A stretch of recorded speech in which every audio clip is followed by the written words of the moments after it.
Bike का number क्या है? MH XX 342A। वैशाली, तुम्हारे पति राकेश सिन्हा करते क्या है? इंजीनियरिंग वर्कशॉप है, उनकी अपनी फैक्ट्री यूनिट है। क्या बात कर रहे हैं आप? जितना पुराना रिश्ता है ना हमारा, उतना ही पुराना रेट है। हाँ। केडिया साहब, आप चिंता मत कीजिए, आप चिंता मत कीजिए। आज शाम तक आपका ऑर्डर आपके गोडाउन में पहुंच जाएगा। Thank you. काला नंबर 12/330, चित्रे इंडस्ट्रियल एस्टेट, वसई। जी। बिजनेस में किसी के साथ कोई दुश्मनी या फिर कोई धमकी वगैरह? नहीं मैम, मुझे तो कभी कुछ बताया नहीं। कोई लोन या फिर कोई बड़ा घाटा? बिल्कुल नहीं मैम, उल्टा काफी अच्छा चल रहा है उनका। अभी हमारी 5वीं एनिवर्सरी के लिए आपने ज्वेलरी बनाई, साड़ियाँ भी खरीदी। तुम ये बताओ, ये सोने का हार तुम्हें पसंद तो आया ना? क्या राकेश रोज इतने सुबह ही अपनी वर्कशॉप चले जाते हैं? नहीं, ज्यादातर सुबह 9 बजे निकलते हैं और शाम को 5 बजे तक लौट आते हैं। लेकिन कल रात एक फोन आया था। नहीं, तुम कल सुबह 7 बजे ऑफिस में मिलो मुझे। कोई अगर मगर नहीं सुनूंगा, आ जाना चुपचाप। किससे बात हो रही थी? ये मुझे नहीं पता, लेकिन राकेश बहुत टेंशन में लग रहे थे। क्या हुआ, सब ठीक तो है ना? सुबह 7 बजे ऑफिस के लिए निकलूंगा मैं, नाश्ता करके जाऊंगा। क्या हुआ राकेश? राकेश!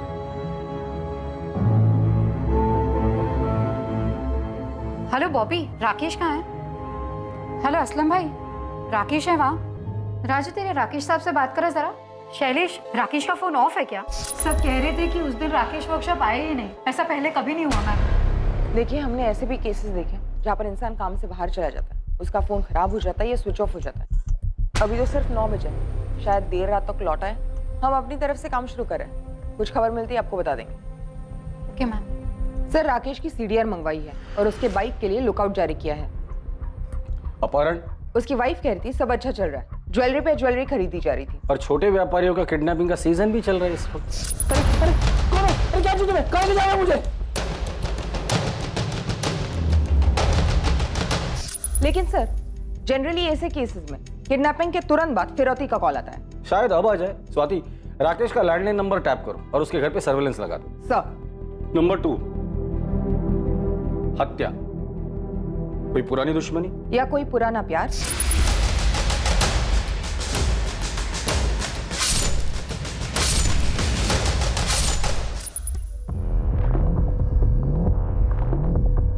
फरार? जर जोरू जमीन का कोई मसला होगा, शायद ये किसी से भाग रहा हो या इसी ने किसी को मार डाला हो और फिर फरार हो गया हो। देखो, किसी भी सूरत में मुझे कॉल मत करना। हाँ हाँ, अब तुम निकलो वरना गाड़ी छूट जाएगी। हो सकता है वाइफ भी राकेश के भागने में शामिल हो और हमारे सामने एक्टिंग कर रही हो। इस वैशाली की भी हिस्ट्री निकालो। आत्महत्या? लेकिन सर, कोई हिंट नहीं छोड़ा है, ना कोई मैसेज और ना ही कोई लेटर। शायद जोश में आकर एकदम से कर बैठा हो।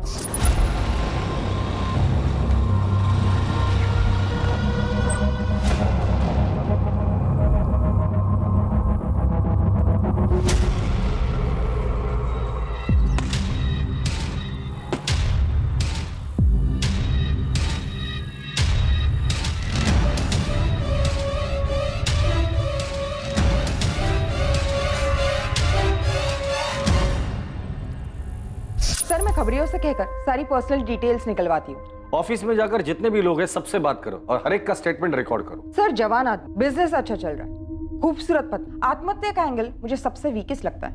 स्वाति, कुछ पिंजरे ऐसे होते हैं जो दिखाई नहीं देते, सिर्फ उस पंछी को पता होता है कि उस पर क्या बीत रही है। क्या राकेश सिन्हा किसी ऐसे पिंजरे में कैद था जिससे निकलने का रास्ता सिर्फ आत्महत्या थी? और क्या सिर्फ राकेश पिंजरे में कैद था या और भी लोग थे जो अपने अपने पिंजरों में तड़प रहे थे?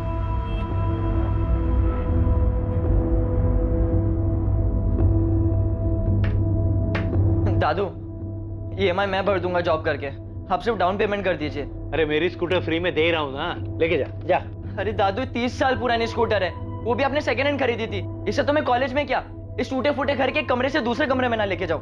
सब बैठे बैठे मिल रहा है ना, इसलिए कदर नहीं है तुझे। ओमकार, तुझे मालूम है ना ये घर तुझे मिलने वाला है, फिर भी उसे टूटा फूटा कह रहा है। इससे तो मैं घर ही ना बोलूं, पिंजरा है पिंजरा।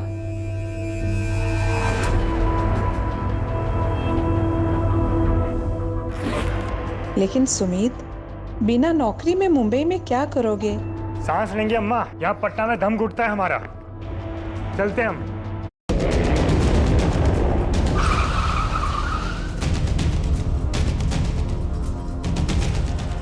मैडम मैं राकेश सिन्हा का मैनेजर हूँ। मैम मेरा नाम बॉबी पिंटो है। ये राजू माने, शैलेश कोटियान और असलम दलवाई ये हमारे परमानेंट वर्कर्स हैं। बाकी कुछ कारीगर हैं जो डेली वेजेस पे काम करते हैं और ड्राइवर वगैरह तो कॉन्ट्रैक्ट पे हैं। आपका परमानेंट स्टाफ इतना ही है? नहीं मैम, हमारे अकाउंटेंट है वसंत प्रधान जी जो आज आए नहीं हैं। क्यों? उनका मैसेज आया था, उनकी तबीयत खराब है। और कल आप में से किसी ने भी आपके बॉस राकेश सिन्हा को नहीं देखा? नहीं मैम। ठीक है, अब सभी लोग अपना नाम, घर का पता और नंबर इस हवलदार साहब के पास लिखवाएंगे। बॉबी क्या कोई माजरा था? राकेश घर से टेंशन में निकला था। मैम घर का कुछ हो तो पता नहीं, बाकी बॉस को ऑफिस में कुछ कॉस्ट कंट्रोल को लेके परेशानी थी। 2-3 महीने से कुछ ओवर टाइम का इशू था। बाकी ये सब तो हर कारखाने में होता है। मैडम राजू मानू कुछ कह रहा है। हाँ बोलो। कल जब मैं काम पे आ रहा था ना तो हमारे अकाउंटेंट साहब दिखे थे मुझे। उनकी तबीयत तो बिल्कुल ठीक थी लेकिन बहुत ज्यादा गुस्से में और परेशान लग रहे थे। और प्रधान साहब क्या हालचाल? ये ऑफिस जाने के बजाय यहाँ का बैठे हो आप? अरे बाहर में क्या ऑफिस? क्या हुआ? नौकरी छोड़ दी मैंने, अभी जो होगा वो देखा जाएगा। देखो भाई प्रधान साहब, ये एकदम अचानक से क्या हुआ? क्या बात है, क्या हुआ? एक बात सुन ले, दूसरों का खून चूसे बगैर कोई अमीर नहीं बन सकता, कोई नहीं बन सकता। ये बात तूने मुझे पहले क्यों नहीं बताई? सर मुझे लगा कि ऐसे टेंशन में बोला होगा, और वैसे भी उन्हें बीपी की तकलीफ है। बॉबी, ये वसंत प्रधान रहते का है? कुछ पता चला मेरे पति का?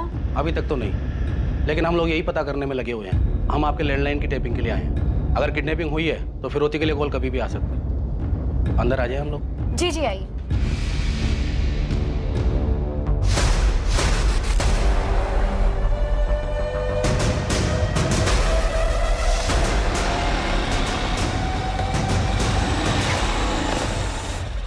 वसंत प्रधान, तुमने राजू से राकेश सिन्हा के यहाँ की नौकरी छोड़ने की बात की थी? हाँ बोला था, राजू से बोला था, और ये सच भी है। मैंने नौकरी छोड़ भी दी। कब और क्यों? परसों रात को मेरी तबीयत सच में डाउन थी, बीपी आई था, तो रात को राकेश सर का फोन आया था। राकेश सर, मैं कल छुट्टी लेना चाहता हूँ, मेरी तबीयत ठीक नहीं है। नहीं, तुम कल सुबह 7 बजे ऑफिस में मिला मुझे, आ जाना चुपचाप। सर मैं दूसरे दिन यानी कल सुबह 6:55 को ही मैं जब ऑफिस पहुंचा, राकेश सर पहले ही आ चुके थे और मुझे पहले से मालूम था कि उन्हें किस बात का गुस्सा था। कितना कट मिलता है तुझे? क्या कह रहे हैं सर आप? बरो मत, तुमने मुझसे इंक्रीमेंट मांगा था, मैंने कहा था दिवाली तक रुक जाओ बस, लेकिन नहीं, ऐसे पैसे कमाओगे तुम। कोई वर्कर आधा घंटा एक्स्ट्रा काम करता है तो उसकी आधी शिफ्ट का ओवर टाइम लगा दोगे। कितना कट मिलता है तुम्हें ओवर टाइम का आधा? अरे सर, अगर मैं चोरी चपाटी घपलेबाजी करता ना तो आज आपके जैसा ऐसा फैक्ट्री का मालिक बन गया होता। मतलब क्या तेरा? मैं फ्रॉड करता हूँ? अरे खून चूसते हो तुम, गरीबों का। अकाउंट संभालता है ना तुम, खुद ही अपना हिसाब क्लियर कर, कल से आने की जरूरत नहीं है। आउट। हाँ ठीक है, जा रहा हूँ। वैसे भी मैं नहीं आने वाला था राकेश सिन्हा। आउट। अरे जा रहा हूँ। क्या किया राकेश के साथ? मैं राकेश के साथ क्या करूंगा, और उसके साथ कुछ हुआ नहीं है। साले ने मार्केट से बिजनेस के नाम पे पैसा उठाया होगा, खर्च दिया होगा कहीं, या कहीं लगा दिया होगा और अब फरार हो गया।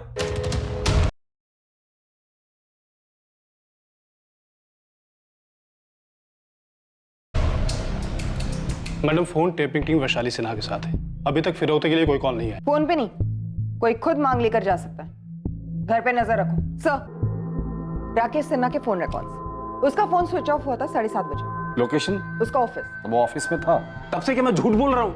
मैंने एक पैसे का झूठ नहीं बोला है सर, मैं कभी झूठ नहीं बोलता। और झूठ बोलता तो आज बड़ा आदमी बन गया होता मैं। अभी मैं जाऊं, मेरा सर फट रहा है। ठीक है जाओ। मैंने इस वसंत के पीछे एक आदमी लगाया और इसकी सीडीआर मंगवाई। स्वाति, इस राकेश के बाकी 4 एम्प्लॉय राजू माने, शैलेश कोटियन, असलम दलवाई और मैनेजर बॉबी पिंटो, इन्होंने जो स्टेटमेंट दिया था वो वेरीफाई किया? जी सर, लेकिन शक करने लायक कुछ नहीं निकला। मैंने सबकी सीडीआर मंगवाई। अकाउंटेंट वसंत प्रधान को लगता है कि लेनदारों से बचने के लिए ये राकेश भाग गया होगा। सर ऐसा भी क्या लोन जिसके लिए वो अपनी फैक्ट्री, वाइफ, घर सब छोड़कर भाग जाएगा? लोन नहीं तो लव अफेयर होगा, और लव में वैसे भी लॉजिक की कोई गुंजाइश होती कहाँ है। प्यार में तो लोग भागते हैं, भगाते हैं, मरते हैं, मार देते हैं, फिर उसी को प्यार भी कहते हैं।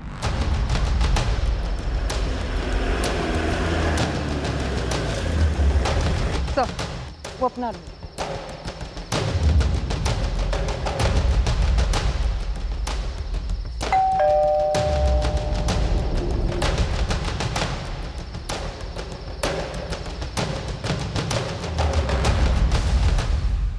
अफेयर मेरे हस्बैंड का? तुम्हें कभी शक हुआ था? वो वैसे है ही नहीं, बस अपना काम और घर। इनफैक्ट हमारे रिश्ते में भी सब कुछ ठीक। शादी को कितने साल? जी ये 6ठा साल है। आप मुंबई से ही हो? नहीं, हम असल में पटना से। मुंबई कब आए? बस 1 ही साल हुआ है। पटना में क्या बिजनेस? यही सेम बिजनेस था। तो फिर पटना क्यों छोड़ा? मैडम, राकेश हमेशा से मुंबई आना चाहते थे, उनके बड़े अरमान थे। वहाँ शादी से पहले राकेश की कोई गर्लफ्रेंड थी? मैंने कभी पूछा नहीं, उन्होंने कभी बताया नहीं, पर मैं ये दावे के साथ कह सकती हूँ कि ना उनका कोई अफेयर था और ना है। हो सकता है राकेश ने किसी को छोड़ा हो और उसने ये बदला लिया हो।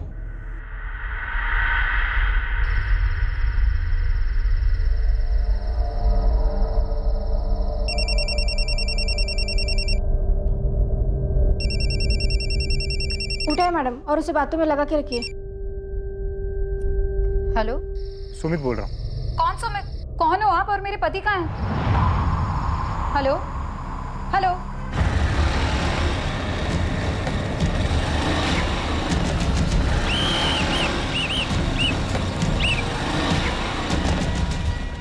हेलमेट निकालो, लाइसेंस दिखा।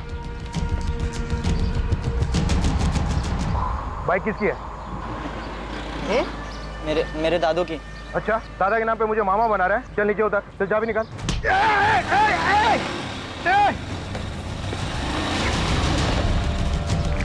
कंट्रोल रूम, रेड अलर्ट वाली motor bike number MS XX 342 है, साने गुरुजी रोड की तरफ गई है।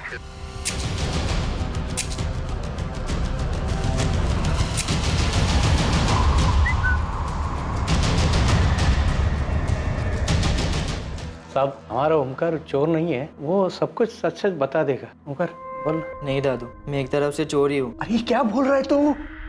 सर, वो बाइक काफ़ी देर से वही के वही खड़ी थी, खाड़ी के पास, और उसमें चाबी भी लगी थी। मुझे तो उसे पहली बार देखकर लव हो गया था, और उसके आसपास कोई था भी नहीं।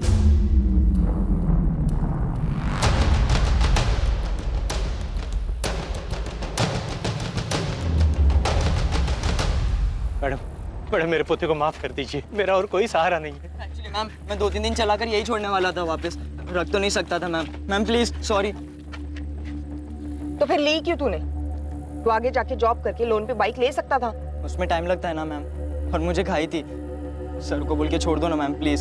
सर, स्वाति, अकाउंटेंट वसंत का कहना है कि उसके सेठ राकेश ने मार्केट से पैसे उठाए होंगे। मुझे लगता है टेंशन में आके बाइक वहां खड़ी कर यहाँ से कूद गया हो। सर ड्राइवर्स को काम पे लगाते थे। और पटना पुलिस फोन करके पता करो कि इस आदमी की माली हालत क्या थी। हो सकता है 1 साल पहले कर्जदार से बचने के लिए वो मुंबई शिफ्ट हुआ हो। जी सर, मैं आज ही बात करती हूँ पटना पुलिस से। सर, इस लड़के का क्या करें? माइनर है, सॉरी बोल रहे हैं। दादाजी का इसके अलावा और कोई नहीं। 17 वर्षीय ओमकार कदम को पुलिस ने वार्निंग देकर और अंडरटेकिंग लेकर जाने दिया, लेकिन केस खत्म होने तक उस पर नजर रखने के ऑर्डर्स भी दिए गए। दूसरी तरफ पटना से राकेश के अतीत से जुड़े कई सुराग मिलने वाले थे, जो कि इस केस की नींव थे। और तीसरी ओर पुलिस के डाइवर्स के हाथ कुछ ऐसा लगने वाला था जो इस केस को एक नई दिशा देने वाला था। लेकिन अहम सवाल अब भी यही था कि क्या राकेश सिन्हा ने वाकई में आत्महत्या की थी?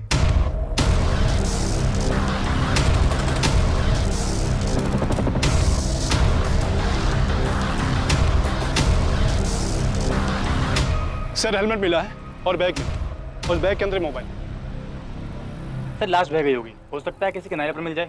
मुंबई, पालघर और कोकण कोस्टल पुलिस को इन्फॉर्म करो और वैशाली सिन्हा को बुलाकर इन चीजों की शिनाख्त करवा लो।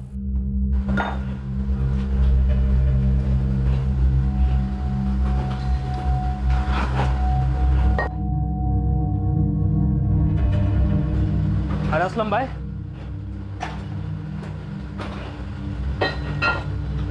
क्या हुआ असलम भाई? आग हो गए? कुछ नहीं, कुछ नहीं। देखो बॉबी, राकेश की पत्नी मिसेस सिन्हा भी मेरे चेक पे साइन कर सकती है। ये है मेरा पूरा हिसाब और मुझे आज ही चेक चाहिए। सवाल ही नहीं उठता वसंत जी, इतनी खुदगर्जी भी ठीक नहीं। अरे राकेश साहब गायब हैं, इतनी टेंशन है और आप। अरे टेंशन को लिखो लेजर में और किधर समंदर में जाके फेंक दो, क्योंकि राकेश तो अब लौट नहीं रहा। क्या आप फालतू बातें कर रहे हो वसंत जी? अरे अच्छा नहीं बोल सकते तो कम से कम मनहूस बात तो मत करो।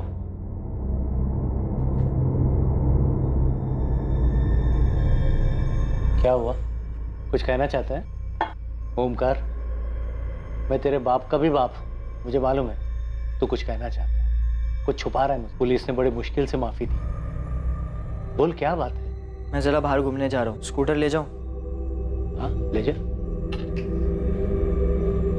देखो ओमकार, तूने गलती की, उसकी माफी भी मिल गई, लेकिन जिंदगी भर ऐसा कोई काम नहीं करना जिसकी वजह से तेरे मरे हुए माँ बाप को ठेस पहुंचे और मेरी सारी मेहनत जाया हो जाए।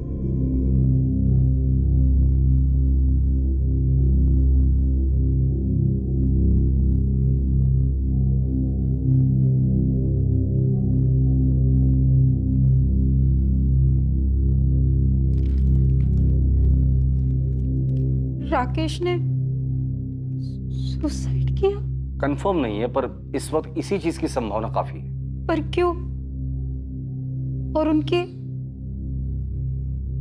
बॉडी? देखिए, बॉडी आज कल परसों शायद हफ्ते भर में मिल भी जाए, लेकिन हमारे लिए ये जानना जरूरी है कि राकेश ने आत्महत्या क्यों की, ऐसी कौन सी मजबूरी थी, और आपको उसके लिए हमें कोऑपरेट करना पड़ेगा। क्या उन्होंने मार्केट से बहुत बड़ी रकम उठाई थी?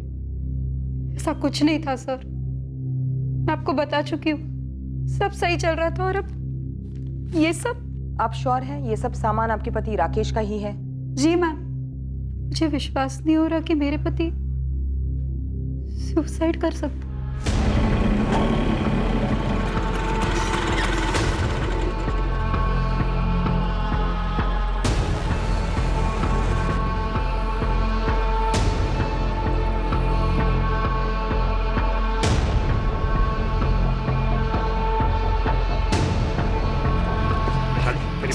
मेरी बात सुनो। छोड़ो। मेरी बात सुनो वैशाली। छोड़ मुझे। तुम मेरी बात सुनो पहले। मेरी बात सुनो वैशाली। छोड़। वैशाली। छोड़।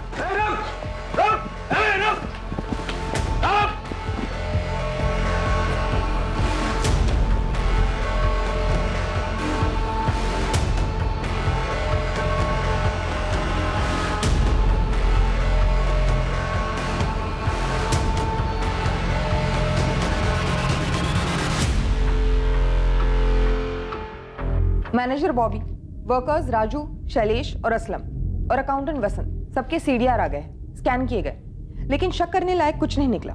पटना पुलिस का क्या कहना है? सर, उन्होंने राकेश के पटना वाले बैंक से बात की है। बैंक स्टेटमेंट से पता चला है कि मुंबई आने से पहले राकेश का बैंक बैलेंस और इन्वेस्टमेंट काफी अच्छे थे, प्रॉपर्टी है, भारी इंश्योरेंस पॉलिसी है, और तो और जितने क्लाइंट्स उसके पटना में थे, जितनी कमाई थी, उसके आधे भी मुंबई में नहीं थे।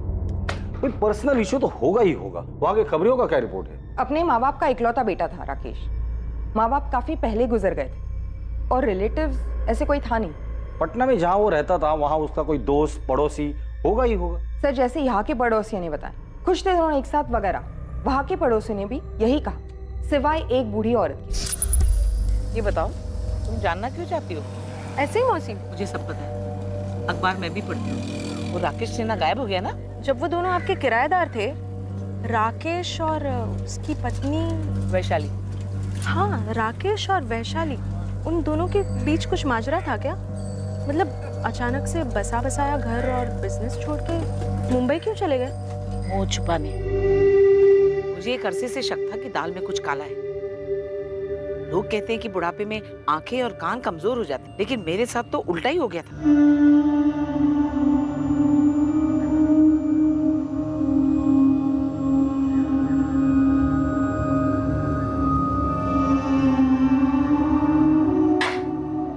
नमस्ते काकी। जीते रहो बेटा। किराया देने यार। आओ अंदर आओ। लीजिए काकी, गिन लीजिए। काकी, आपसे एक बात करनी थी। हमें भी तुमसे एक बात करनी है, लेकिन पहले तुम बोलो। खुद का मकान बनाना चाहता हूँ, सोचा एक बार आपसे पूछ लेता हूँ, क्या आप अपना मकान हमें बेचेंगे? बेटा, तुम मेरा मकान खरीदना चाहते हो, लेकिन तुम्हारा घर बिक चुका है। क्या? तुम्हारे घर में आग लगी हुई है, पहले जाके उसे बुझाओ। मैं जानती हूँ कि तुम्हें सब कुछ पता है, लेकिन तुम चुप हो। मैं भी सब कुछ जानती हूँ, लेकिन तुम्हारी भलाई के लिए मैं भी चुप हूँ। लेकिन जानते हो, जब ये सारी बात मोहल्ले में लोगों को पता चलेगी तो क्या होगा? उस लड़के का तो कुछ नहीं जाएगा, वो तो भाग जाएगा, लेकिन मुंह तुम्हारा काला होगा। हमसे बच के नहीं जा सकता साले।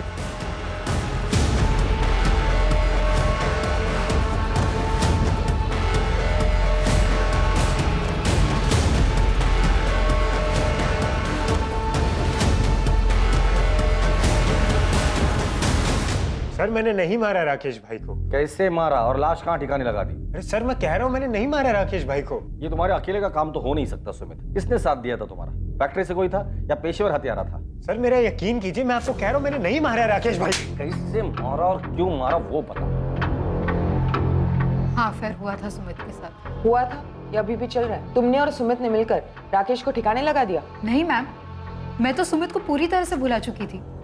पटना में बैठे मैं विशाली को बुला नहीं पा रहा, दम घुट रहा था मेरा। ऐसा लग रहा था जैसे जैसे किसी ने मुझे पिंजरे में बंद कर दिया। मिले कैसे थे उससे और राकेश को कैसे जानते? मैं वो पटना वाली फैक्ट्री में उनका असिस्टेंट। प्रणाम भाभी। तो भैया ने फाइल मंगाई है इनकम टैक्स पर। अंदर आओ। कोई मेहमान आ रहे हैं? सिर्फ तुम्हारे लिए बनाए हैं।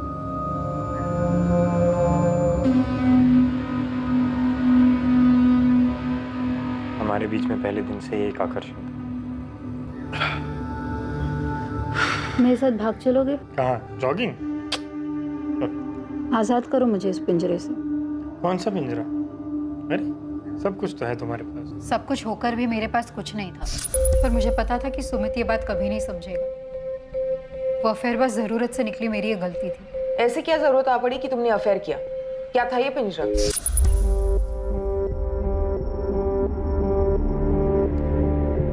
कम से कम मेरी तरफ देखो तो सही राकेश, ऐसे पीठ दिखाने से तो प्रॉब्लम हल नहीं होगी ना। कौन सी प्रॉब्लम है शाली? कौन सी प्रॉब्लम? यही कि मैं तुमसे दिल से प्यार करता हूँ, दिन रात हमारे भविष्य के लिए मेहनत करता रहता हूँ। विशाली ठीक है ना, बच्चा नहीं हो रहा है तो 1-2 साल में हो जाएगा। बात सिर्फ बच्चा होने ना होने की नहीं है, वो अलग मसला है। मसला है इस बेडरूम का, जो तुम्हारी और मेरी दोनों की खुशी के लिए बना है। 4 साल से कह रही हो राकेश, डॉक्टर के पास चलते बात करते हैं किसी से। विशाली तुम्हें क्या बात करनी है किसी डॉक्टर से? क्या कहना है किसी को? यही कि हम दोनों के बीच में संबंध बेहतर कैसे कर सकते हैं, कैसे खुश रह सकते हैं, एक दूसरे को सेटिस्फाई कैसे कर सकते हैं। विशाली मैं सेटिस्फाई हूँ, तुम्हें क्या चाहिए मुझे समझ में नहीं आ रहा है। तुम हमारी प्राइवेट जिंदगी की दुनिया में नुमाइश क्यों करना चाहती हो? कौन सी प्राइवेट जिंदगी? हाँ, कौन सी प्राइवेट जिंदगी? एक झूठ ही जी रहे थे हम, एक झूठ जो राकेश ने खुद को बोल रखा था कि सब कुछ सही है, कोई प्रॉब्लम नहीं है। देखो जो हुआ सो हुआ, मैं इसे तुम्हारी गलती समझकर माफ करने के लिए तैयार हूँ। मुझे माफी नहीं राकेश, डिवोर्स चाहिए। मैंने मुंबई में सारी सेटिंग कर ली है, अगले हफ्ते मुंबई निकल रहे हैं हम। मुझे मुंबई नहीं जाना, वहाँ कौन है हमारा? तभी तो मुंबई जा रहे हैं, क्योंकि वहाँ हमारा कोई नहीं है, वहाँ हमारे बारे में किसी को कुछ पता नहीं होगा। लेकिन हमें तो पता होगा हमारे बारे में, उसे खुद से कब तक छुपाते रहेंगे राकेश? क्रेडिट कार्ड है तुम्हारे पास, जितनी भी शॉपिंग करनी है दिल खोल के कर लो, जिससे भी मिलना है एक आखिरी बार मिलो। और मैं वो आखिरी बार भी सुमित से नहीं मिली, और अब राकेश गायब क्या हो गए ये सुमित अचानक से पूरे 1 साल बाद यहाँ धमक गया है। वैशाली ने बोला था मुझसे कि राकेश भाई हमारे बारे में सब कुछ जानते हैं, लेकिन उन्होंने कभी सामने से मुझे कुछ नहीं पूछा और ना ही नौकरी से निकाला। मुझे थोड़ा बुरा भी लगता था। लेकिन अफेयर जारी रखा? मेरी तरफ से तो कभी खत्म ही नहीं हुआ था सर, लेकिन वैशाली ने उसके बाद मुझे कभी कांटेक्ट नहीं किया। उसके बावजूद तुम यहाँ मुंबई में आ गए और फिर दोनों ने मिलकर राकेश को मार डाला? नहीं सर, बिल्कुल नहीं।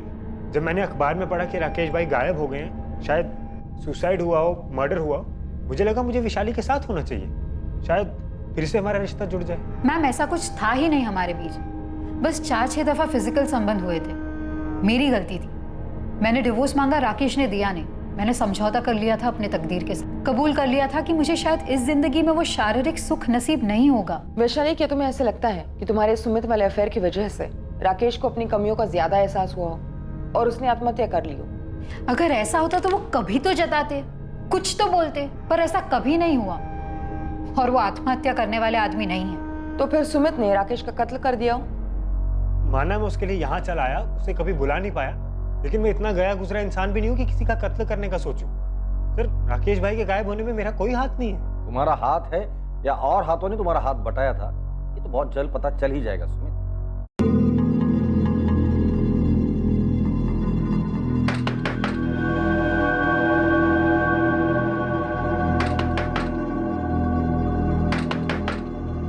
ओमकार,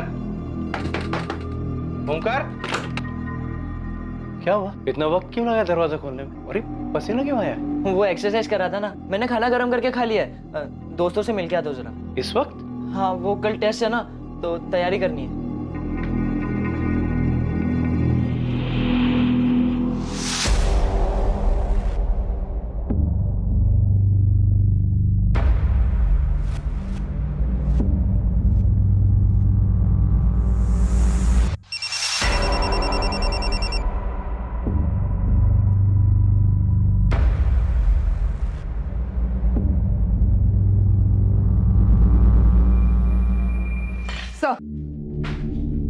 मैंने पटना पुलिस से कंफर्म किया, सुमित 4 अक्टूबर को पटना में ही था। एक्चुअली स्वाति, मुझे तुम्हारे लॉजिक में दम लगता है। भले इस राकेश ने सुमित और वैशाली के अफेयर को माफ करने की बात की हो, लेकिन ये राकेश अंदर ही अंदर घुट रहा होगा, अपने सेक्सुअल प्रॉब्लम को लेकर डिप्रेस हुआ हो और कूद गया हो।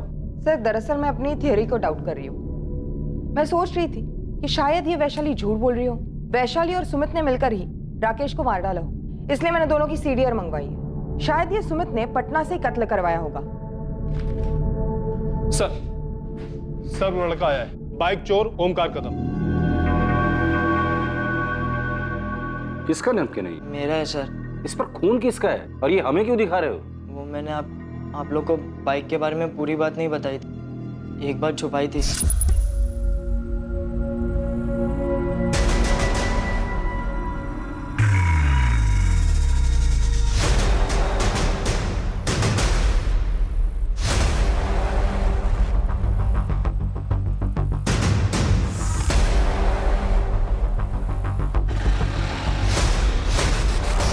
इतनी इंपॉर्टेंट बात तुमने हमसे छुपाई क्यों?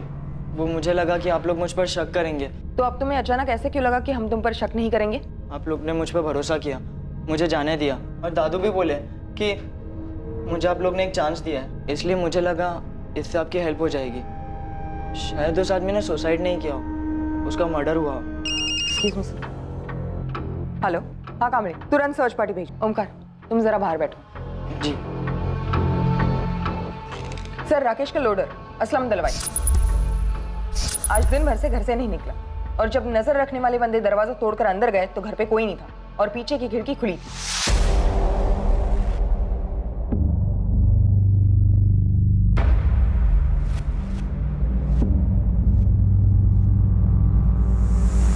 स्वाति, इसे फॉरेंसिक लैब भेज दो और उस असलम को अपनी कस्टडी में ले लो।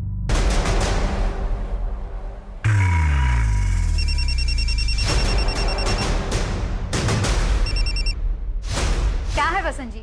अरे मुझे मेरे पैसे कम मिल रहे हैं। ये लगभग साबित हो चुका था कि राकेश सिन्हा का कत्ल किया गया था, लेकिन ये कत्ल किया क्यों गया, इसके पीछे का मकसद क्या था, इसके पीछे आखिर था कौन? इन सवालों के जवाब मिलने अभी बाकी थे। इस कत्ल की हकीकत सामने आने के लिए असलम दलवाई का हाथ लगना जरूरी था। असलम भाई? नहीं नहीं मैडम, एकदम गाय आदमी है, वो क्यों सर का मर्डर करेगा? और असलम भाई का कभी किसी के साथ पंगा नहीं हुआ है मैडम, जरूर आपको कोई गलतफहमी हुई। तो फिर ये असलम फरार क्यों हुआ? फोन भी स्विच ऑफ है, उसे पता चल गया था कि हम उस तक बहुत जल्द पहुंचने वाले, इसलिए मौका देखते ही भाग गया। कोई ऐसी जगह पता है जहां वो छुप सकता है? हाँ, उसके गांव का एड्रेस है हमारे पास। हमने पता किया, वो वहां नहीं है।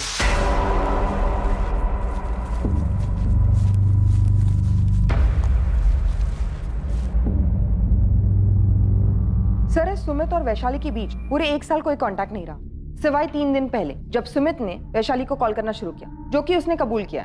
दोनों की कॉल लिस्ट में ऐसा कोई नंबर भी नहीं जिससे उन पर शक जाए। लेकिन एक गौर करने वाली बात है, हाल ही में अकाउंटेंट वसंत प्रधान की तरफ से वैशाली को कई कॉल्स किए गए। मेरी मेहनत की कमाई है सर, और मुझे इस वक्त उसकी सख्त जरूरत है। मैंने बॉबी को बोला था कि वैशाली ऑथराइज है मेरे चेक को साइन करने के लिए, लेकिन बॉबी ने बोला पहले राकेश को मिल जाने दो। अरे मेरे को मेरे पैसे की अभी जरूरत है, इसलिए मैं लगातार वैशाली को फोन कर रहा था। बोलिए क्या गुनाह किया मैंने? अकाउंटेंट वसंत प्रधान के खिलाफ कोई ठोस सबूत नहीं था, लेकिन यह भी सच था कि 4 अक्टूबर की सुबह सिर्फ एक वही था जिसने राकेश को ऑफिस में देखा था, जिसके बाद राकेश गायब हुआ। पर क्या सच में वसंत ही था जिसने आखिर में राकेश को फैक्ट्री में देखा था? आखिरकार पुलिस को एक ब्रेक थ्रू मिला, अब असलम भी पकड़ा गया था। उससे पुलिस को आगे की एक स्ट्रॉन्ग लीड मिली, केस क्लोज होने वाला था, मुजरिम तक पहुंच पक्की होती गई। इस जुर्म का अतीत से रिश्ता जरूर था, एक आदत से, एक फितरत से, जो बदलने का नाम नहीं ले रही थी। असलम, अब तू खुद बोलेगा या खातिरदारी करी थी? मैंने कुछ नहीं किया। मैंने तो छुप क्यों रहा था तू? मैं डर गया था, मुझे सच में नहीं पता कि उस सुबह कुछ ऐसा होने वाला था। जी सर। कल 7:30 बजे आ जाना ऑफिस।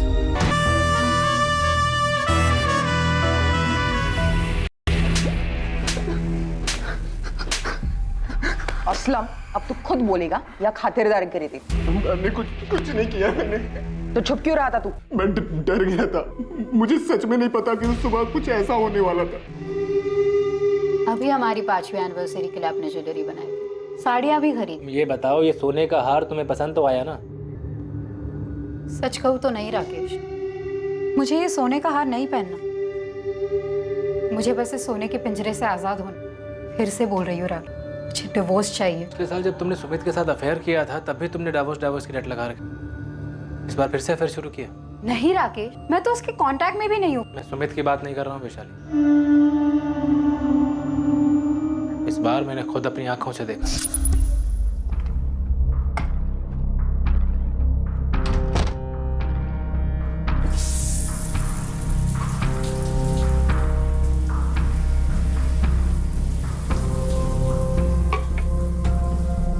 वैशाली मैं बॉम्बे साइड जा रहा हूँ, 2 पार्टीज की मीटिंग है, देर रात लौटूंगा। ठीक है।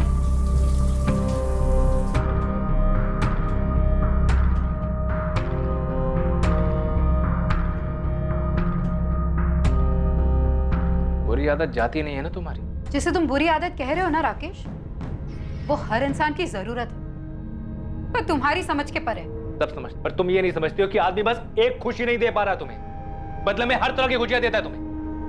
तुम्हारे नाम की एफडी, जमीन, कंपनी में पार्टनरशिप, हर तरफ तुम्हारा नाम लिखवाता हूं मैं। साड़ियां लेके देता हूं, जेवर लेके देता हूं, सब तो लेके देता हूं तुम्हें, लेकिन नहीं, तुम्हें तो बस जानवर की तरह बिस्तर। एक बात बताओ, अगर तुम्हें भूख लगी हो और मैं तुम्हारे लिए गाना गाऊं तो, या घर सजाऊं तो, या खुद सज सज कर तुम्हारे पैर दबाऊं तो, इससे तुम्हारी पेट की भूख मिटेगी?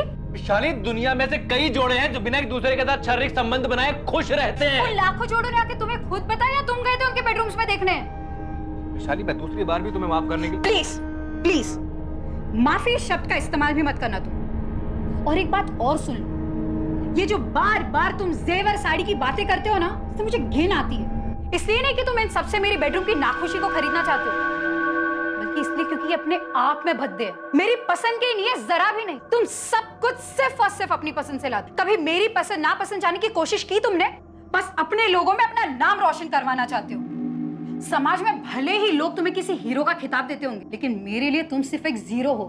मैं तुम्हारे नाम के आगे से सारे जीरो काट देता हूँ, एक तमड़ी भी नहीं दूंगा तुम्हें। इंश्योरेंस से लेकर प्रॉपर्टी से लेकर हर जगह से तुम्हारा नाम मिटा देता हूँ, फिर तलाक दूंगा तुम्हें। उसके बाद ये वीडियो ऑनलाइन डाल दूंगा ताकि हर कोई इसका मजा ले पाए। तुम्हारे माँ बाबा, भाई बहन सब, और तुम्हारे प्रेमी की पत्नी, सबकी फैमिली, सबके सब। कुछ दिनों तक राकेश और वैशाली के बीच भारी तनाव रहा। नहीं, तुम कल सुबह 7 बजे ऑफिस में मिला मुझे, कोई अगर मगर नहीं सुनूंगा। क्या हुआ? सब ठीक तो है ना? सुबह 7 बजे ऑफिस के लिए निकलूंगा मैं। और आखिरकार वो दिन आ ही गया जब इस साजिश को अंजाम दिया जाने वाला था।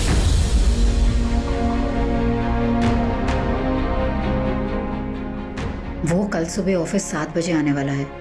इससे अच्छा दिन नहीं मिलेगा।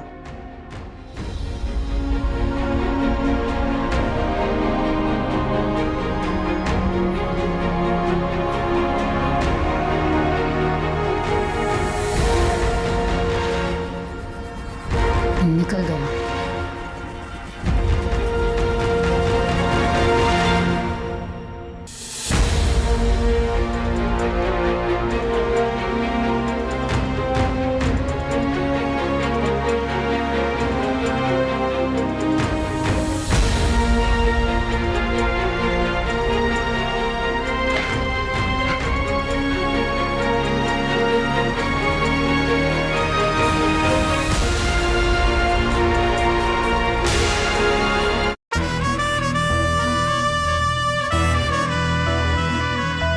बोल।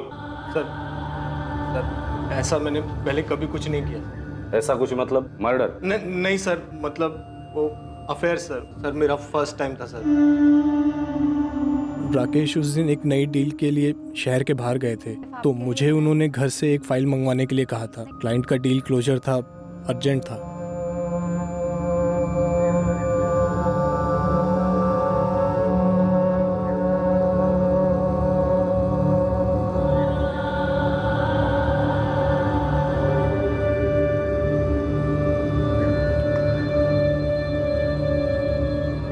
उसे पता चल गया बॉबी।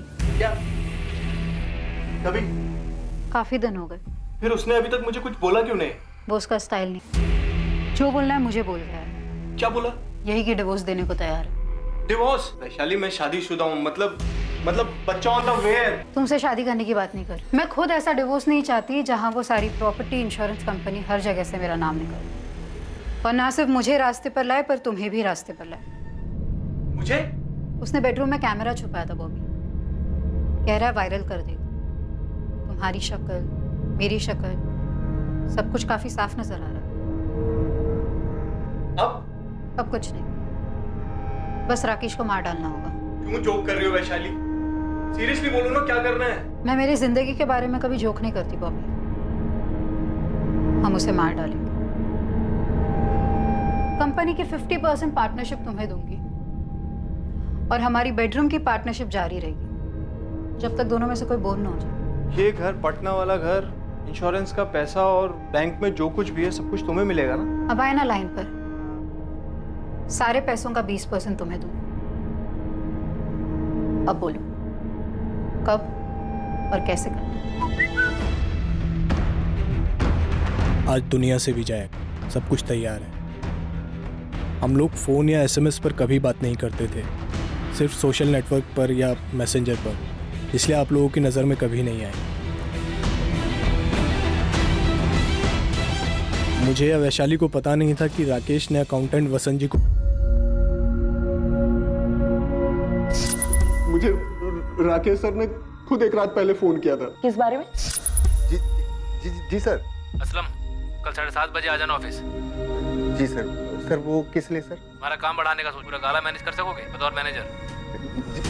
जी सर, आराम से सर। इसलिए गया था मैं वहाँ, कितने अरमान लेकर, और क्या देखता और क्या किया मैंने, इतना बड़ा गुनाह। सुन, मुझे नहीं सुनना, साहब ने तुझे यहाँ क्यों बुलाया? इस कांड के बारे में किसी से चू मत करना। अगर तूने इसके बारे में किसी को बताया ना तो गांव में तेरे बीवी बच्चे, तेरे परिवार को काट देंगे। पुलिस भी शामिल है इसमें। मुझे बस घर जाने दीजिए। मैं यही कहूंगा कि मैं जल्दी आया ही नहीं। वो तो पुलिस वालों को बताना ही होगा। और तू इस वक्त एक काम कर, मेरे साथ ऊपर सेप्टिक टैंक पर चल। राकेश सर की बॉडी को ठिकाने लगाना है और एक खून भी साफ करना है। देख, ये कांड शांत होने तक किसी को कुछ नहीं पता, ठीक है? जैसे ये कांड शांत हो जाएगा ना, मैं तेरे को मैनेजर बनाऊंगा, पक्का। चला।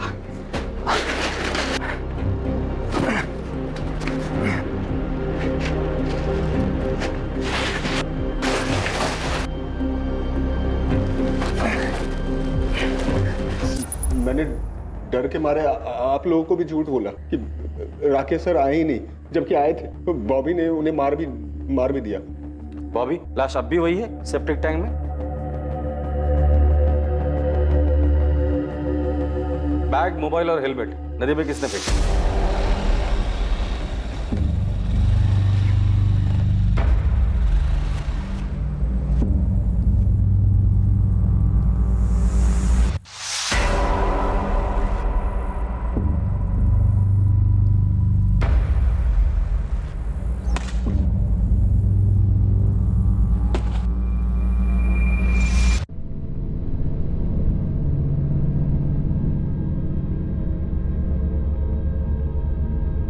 बॉबी पिंटो और वैशाली सिन्हा पर हत्या करने और असलम दलवाई पर हत्या में षड्यंत्र करने के आरोप लगे।